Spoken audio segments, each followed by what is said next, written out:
তো সেদিন আমার মাথায় কন্টেন্টের কোনো আইডিয়া ছিল না, হঠাৎ আমার মনে পড়লো ও আমার কাছে তো একটা খালি কাচের বয়াম আছে, ওটা দিয়ে কিছু আর্টের কেমন করা যাক। তো আমি কফির বয়ামটা নিয়ে নিলাম, তো এটাকে গ্রিন কালার করলাম কারণ আমার কাছে গ্রিন ভালো লাগছিল। আপনারা আপনাদের পছন্দ মতো যে কোনো কালার নিয়ে নিতে পারেন।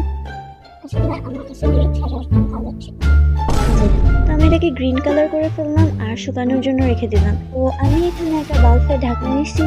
আগেই বলে রাখি এটা আমার নষ্ট বাল্ব ছিল। আপনাদের যদি উড়ন্ত জুতা খাওয়ার ইচ্ছে না থাকে তাহলে ভালো বাল্ব এখানে।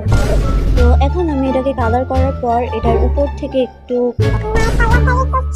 তারপরে এখানে যে কফির যেই ঢাকনাটার সাথে এটা গ্লু গান দিয়ে আটকাইছি, যেটা আমি রেকর্ড করি নাই, অ্যান্ড দেন আমি এটার সাথে লাগাই দিছি। অ্যান্ড আমাদের ব্যাঙের ছাতা রেডি। আপনারা চাইলে এটার ভিতরে লাইট দিয়ে এটাকে সুন্দর করে সাজিয়ে রাখতে পারেন। আমার কাছে লাইট ছিল না, তাই আমি এটা এভাবে রেখে দিছি। অ্যান্ড দেখা হবে নেক্সট ভিডিওতে। আল্লাহ হাফেজ।